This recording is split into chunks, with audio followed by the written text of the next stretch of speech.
Number 4, the Honourable Marama Davidson. Thank you, Mr. Speaker. To the Prime Minister, does he have confidence in all of his ministers? Absolutely, and especially all our ministers taking action to promote growth and investment across our economy, as you've just heard. Just take Fast Track, it's now open for applications for regionally and nationally significant projects. We've got roads, we've got energy, we've got housing, quarries and aquaculture. More than 100 projects that will make a big difference to our economy. And it doesn't stop there, because applications are now also open for projects with significant regional or national benefits. It's all part of our plan to get the economy moving again, and I can't wait to see many of those projects kick off, and I hope the Greens support them. Does he have confidence in the Minister for Child Poverty Reduction to meet child poverty targets, considering the Salvation Army's State of the Nation report found that in the past year, most of the indicators monitored showed worsening or unchanged outcomes for children and youth?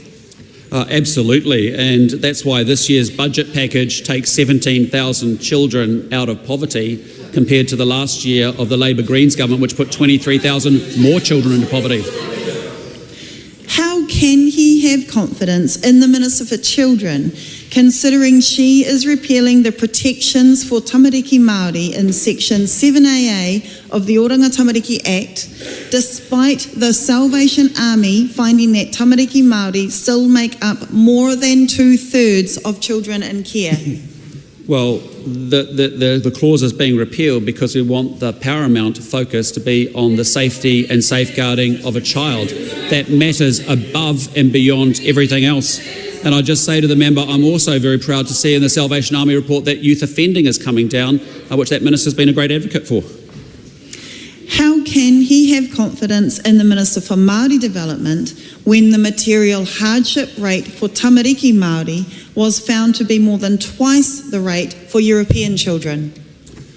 Because that minister, Minister Potaka, has done an exceptionally good job getting almost 2,000 children out of motel accommodation and emergency motels. And he has also delivered $200 million recently to Maori social housing. And what was the record of a Labor Greens government for that member who was responsible for homelessness? A lot of reports, but in 12 months, Minister Potaka has got it done, and I think the opposition should just simply say, thank you, well done Tama Potaka, getting 2,000 children out of motels, bringing the households from 3,151 down to 591. Thank you, Tama Potaka. That's all that's needed. Just wait while everyone is quiet. Is he confident in his Minister of Social Development when in 2024 her response to questions regarding funding for food banks was, quote, if we're serious about dealing with the cost of living crisis, we have to pull government spending back, end quote. And if so, will he then admit that it is his government's decisions that led to sharply worsening food insecurity in 2024?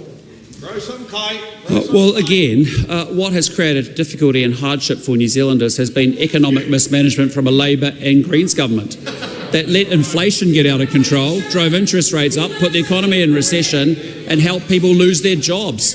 We care about people. If you cared about working people, I don't remember the Greens or the Labor Party supporting tax relief or working for families relief recently. I don't remember you actually supporting the more funding that's going into healthcare. I don't remember you actually supporting the more support going to Māori social housing. Yeah, just moderate the use of the word you in this case. Bring the Speaker. Have me quite concerned. Apologies. Does he have confidence in the Minister of Housing to build 1,000 net new public homes in Auckland in 2026? Yeah, look, he's built 2,000 houses already. But what I'd say to you is, what he's not going to do is that housing was an abject failure under the last government. Point of order. Point of order, Honourable Karen McAnuff. Thank you, sir. We need your guidance in this instance. When we have a minister, and in this instance the Prime Minister, making claims that he knows is not true, blatantly not true, in this House, what measures do we have to be able to pull this up? We cannot rely on him to come and correct it. We know that it's not true. What can we do? Well, yep. To the point of order, Given the remark was made about apparently me, though that number is correct, and I invite the member to go to the government housing... That's not... That may or may not be helpful. The point is that I can't sit here and know exactly whether a number relating to any one of the 70-odd portfolios that ministers administer is correct. But but the member will know that the process is that if someone is alleged to have misled the House, then writing to the Speaker is the process so that we can actually look into it and come to appropriate conclusions.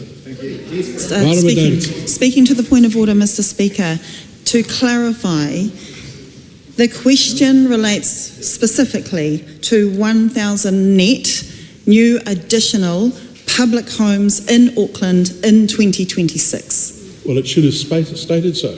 It did. Mr. Speaker, it did. Well, then ask the question again. I will. Thank you. Does he have confidence in the Minister of Housing to build 1,000 net additional new public homes in Auckland in 2026? Yes, and we're on track to do that. But what we will not be doing is driving up house prices 50%, adding $180 of rent per week, having a fourfold increase in the social house wait list, and putting 3,000 to 4,000 families into motel accommodation in emergency motels. We care about New Zealand's most vulnerable folk, and we want to help them out of those situations, and that's what we're doing.